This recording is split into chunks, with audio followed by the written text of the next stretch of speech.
மக்கள் அனைவருக்கும் வணக்கம். சற்று முன் இணையத்தில் ஒரு அதிர்ச்சியான செய்தி வெளியாகி உள்ளதுங்க.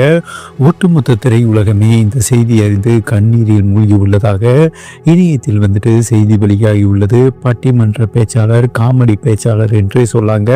அதாவது சாலமன் பாப்பையா வளர்ப்பு பிள்ளை என்றே சொல்லலாம். இவர் பல முறை அதை இன்டர்வியூல பேசியிருக்காருங்க. அண்ட் யதார்த்தமான மனுஷன். அதாங்க மதுரை மண்ணில் பிறந்துட்டாலே அந்த யதார்த்தம் இருக்கும்னு வைங்களா, அந்த நையாண்டி நக்கல் எல்லாமே இருக்கும். அப்பேற்பட்ட ஒரு நல்ல மனிதர், நேர்மையான ஒரு மனிதர் என்றே சொல்லலாங்க. அப்பேற்பட்ட ஒரு மனிதன் மருத்துவமனையில் தீவிர சிகிச்சை பிரிவில் அவரை அனுமதிக்கப்பட்டுள்ளதாக இணையத்தில் செய்தி வெளியாகி உள்ளதுங்க. பட்டிமன்ற ராஜாவுக்கு என்னதான் நடந்தது? குறைந்த வயதில் எப்படி ஒரு நிலைமையா? இந்த செய்தி அறிந்து தமிழ் மக்கள் அனைவருமே சோகத்தில் மூழ்கியிருக்காங்க. அவருக்கு என்னதான் நடந்தது இந்த வீடியோவில் பார்க்கலாங்க. ராஜா யார்? அதற்கு முன்னாடி இந்த வீடியோவை லைக் பண்ணிட்டு பாருங்க. அண்டு இவர் ஒரு வங்கி அதிகாரிங்க, நேர்மையான அதிகாரி, ஓகேவா? அதனால தான் அவர் நம்ம இன்னொரு தொழில் சைடு பிஸ்னஸ் வச்சுக்கிட்டாதான் நம்ம லைஃப்பில் அடுத்த கட்டத்துக்கு நகர முடியும். ஏன்னா வங்கி அதிகாரிகள் உங்களுக்கே தெரியுங்க, கிம்பளம் வரும், எல்லாமே வரும். ஆனால் இவர் அன்றைய காலகட்டங்களிலே ஒரு நேர்மையான அதிகாரி என்பது குறிப்பிடத்தக்கதுங்க. இவங்க அம்மா அப்பா ஆசிரியர். அவங்க மூலியமாக இவர் நல்ல படிப்பு படித்து அண்டு சேம் டைம் பார்த்தீங்கன்னா வங்கி அதிகாரியாக வந்தாருங்க. அதன் பிறகு இது மட்டும் நமக்கு போதாது அப்படின்னு சொல்லிட்டு சாலமன் பாப்பையா பட்றையில் சேர்ந்தார். சாலமன் பாப்பையா இவர் ஒரு சிறந்த பேச்சாளராக செதுக்கினார் என்பது குறிப்பிடத்தக்கதுங்க. இவருக்கு ஆரம்பத்திலிருந்து இந்த பேசுறது இவருக்கு ரொம்பவே பிடிக்குங்க. அந்த நையாண்டி நக்கல் இது இவருக்கு ரொம்பவே பிடிக்கும். சேம் டைம் பார்த்தீங்கன்னா சாலமன் பாப்பையாவோட ஒரு தீவிர விஷயம் என்றே சொல்லலாம். அவர் மூலியமா போனால் நமக்கும் மீடியா புகழ் கிடைக்கும்னு சொல்லிட்டு அவர் பட்றையில சேர்ந்தார். அதன் பிறகு சாலமன் பாப்பையா படிப்படியா செதுக்கி ஒவ்வொரு பட்டிமன்ற நிகழ்ச்சியிலையுமே ராஜா இல்லாமல் இருக்காதுங்க. ஒவ்வொரு பட்டிமன்றத்திலையுமே ராஜா இல்லாமல் அந்த பட்டிமன்றத்தை அமைக்க மாட்டார் என்றே சொல்லாங்க. ராஜா இருந்தாதான் சாலமன் பாப்பையாவுக்கே ஒரு ஸ்டேஜில் மரியாதை ஏற்பட்டது என்பது குறிப்பிடத்தக்கது. சாலமன் பாப்பையா நடுவராக இருந்தால் ராஜா இருக்காரா, இதை மக்கள் எதிர்பார்ப்பாங்க. ராஜா இல்லைன்னா அது டிஆர்பி குறைஞ்சிரும்னு வைங்களேன். அவ்வளோ அங்கீகாரம் மக்கள் மத்தியில் இருந்ததுங்க. ஆனால் ஒரு நேர்மையான அதிகாரின்னு சொன்னேன் இல்லையா, அண்டு சாலமன் பாப்பையாவுக்கு வயசாக நீங்கள் சன் டிவியில் நடுவராக இருங்க, இப்படி ஏகப்பட்ட ஆஃபர் இவருக்கு ஏகப்பட்ட சேனல்ல இருந்து வந்தது.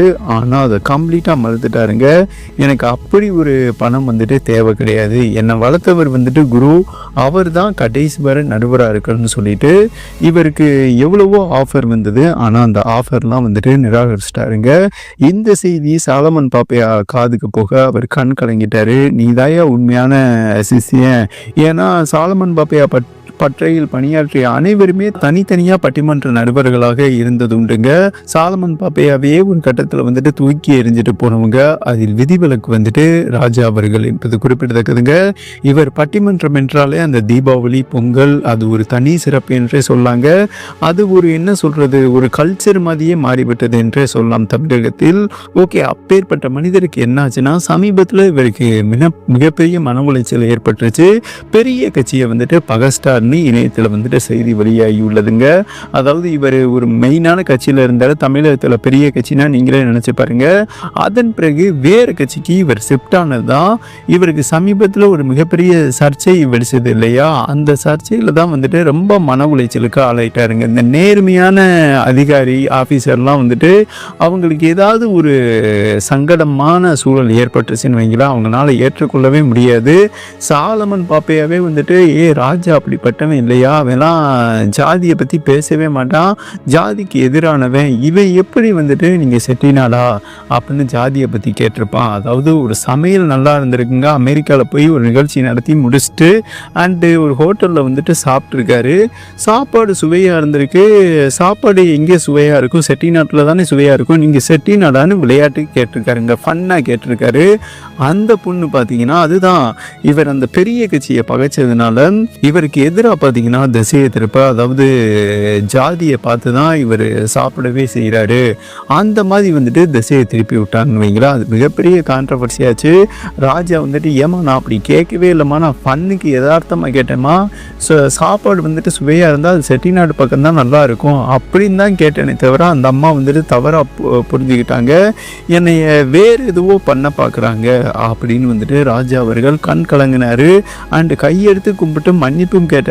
அப்படி ஆள் கிடையாதியா, எனக்கு ஜாதியே பிடிக்காது, நான் அதுக்கு எதிர்ப்புவாதி, அப்படி அந்த அம்மாவை சங்கடப்படுத்தி இருந்தேன்னா நான் மன்னிப்பு கேட்டுக்கிறேன்னு வெளிப்படையாக வந்துட்டு மன்னிப்பு கேட்டார். சாலமன் பாப்பையாவும் இப்போ ராஜா வந்துட்டு அப்படி ஆளே கிடையாதியா, அவன் ஒரு நாள் கூட ஜாதிக்கு ஜால்ரா அடிக்கிறவன் கிடையாது, நல்ல மனுஷையா, அவன் மேலே வந்துட்டு இப்படி ஜாதி திணிப்பை வந்துட்டு திணிக்காதீங்க அப்படின்னு தன்னோட சிஷியனுக்கு ஆதரவாக பேசினார் என்பது குறிப்பிடத்தக்கதுங்க சாலமன் பாப்பையா. மேலும் ஒட்டுமொத்த பேச்சாளர்களுமே வந்துட்டு ராஜா வந்துட்டு அப்படி ஆள் கிடையாது, அவர் நேர்மையான அதிகாரிங்க, அந்த மனுஷன் வந்துட்டு ஒரு யதார்த்தமானவர், எளிமையானவர், அவரை போய் ஏன் இப்படி புண்படுத்துறீங்க அப்படின்னு. அது சமீபத்தில் கடந்த ஒரு வாரமாக பார்த்தீங்கன்னா ஏகப்பட்ட கான்ட்ரவர்சி போய் கொண்டு இருந்தது. ரொம்ப மன உளைச்சலாக இருக்காருங்க. அவர் சமீபத்தில் வந்துட்டு அவருக்கு அந்த ஒரு பெரிய கட்சி பிடிக்கல, அதனால அவருக்கு பிடிச்ச கட்சிக்கு போயிருக்காரு. அதனால தான் இவரை எப்படியாவது கீழே இறக்கி விடணும்னு சொல்லிட்டு இந்த பெரிய கட்சிகள் வந்துட்டு அவருக்கு மிகப்பெரிய நெருக்கடி கொடுத்ததாகவும், இதில் வந்துட்டு ரொம்ப மன உளைச்சலாக இருக்காரு. ஆல்ரெடி வந்துட்டு இவருக்கு சுகரும் இருந்திருக்கு, நீரிழிவு நோய் இருந்திருக்குங்க. இந்த டிப்ரெஷன் அதிகமாகி இவர் அதிகமாக சாப்பிடாமையும் இருந்திருக்காரு. ஏன்னா மன உளைச்சலுக்கு ஆளாயிருக்காரு. நேர்மையான ஆள் இல்லையா. இந்த ஒரு கான்ட்ரவர்சி வந்ததுனால அவரால் ஏற்றுக்கொள்ள முடியலைங்க. அவர் உடல்நிலை வந்துட்டு திடீர்னு கோளாறு ஏற்பட்டிருக்கு, அதாவது ஒரு மாரடைப்பு மாதிரி ஏற்பட்டுள்ளதாக இணையத்தில் வந்துட்டு செய்தி வெளியாகி உள்ளதுங்க. இவருக்கு வயது 67. இந்த சூழலில் அவசரமாக மருத்துவமனைக்கு கொண்டு போனதாகவும் தற்போது தீவிர சிகிச்சை பிரிவில் சிகிச்சை பெற்று வருகிறார் என்றும் இணையத்தில் வந்துட்டு ஒரு பேரதிர்ச்சியான செய்தி வெளியாகி உள்ளது. இந்த செய்தியை வந்து ரஜினிகாந்த் உள்பட அண்ட் ஒட்டுமொத்த திரையுலகமே வந்துட்டு மருத்துவமனைக்கு போய் நலம் விசாரித்து வருவதாக இணையத்தில் வந்துட்டு செய்தி வெளியாகி உள்ளதுங்க. ராஜா அவர்கள் நேரடியாக பார்க்க முடியாத சூழல் ஏற்பட்டிருக்காமா. அப்படி பார்க்கும்போது ரொம்ப கிரிட்டிக்கல் சுச்சுவேஷனில் இருக்கிறார் என்றும் சில செய்திகள் வந்துட்டு இணையத்தில் வெளியாகி உள்ளது என்பது குறிப்பிடத்தக்கது. நல்ல மனிதர், யதார்த்தமான மனிதர், அவர் மேலே ஏன் சமீபத்தில் இவ்வளோ காழ்ப்புணர்ச்சின்னு தெரியல. பட் நல்ல மனிதர், அவர் மீண்டு வரணும். நாம் அனைவருமே அவருக்காக ஆண்டவனை ப்ரேர் பண்ணிக்கலாம். ரஜினிகாந்த் தரப்புலேருந்தே சில செய்திகள் வெளியாகி உள்ளது. ராஜா வந்துட்டு நல்ல மனுஷையா, அவரோட நான் சிவாஜி படத்தில் வந்துட்டு நடிச்சிருக்கேன், யதார்த்தமாக ஜாலியாக பேசுவார், மனசில் பட்டதை பேசுவார், அப்படி தான் பேசியிருப்பாரே தவிர அவர் ஜாதி பார்த்து பழகிற ஆள் கிடையாது, அவர் அப்படி புண்படுத்திடாதீங்கன்னு ரஜினிகாந்துமே ஆதரவு தெரிவிச்சிருக்காரு என்பது குறிப்பிடத்தக்கதுங்க ராஜாவுக்கு.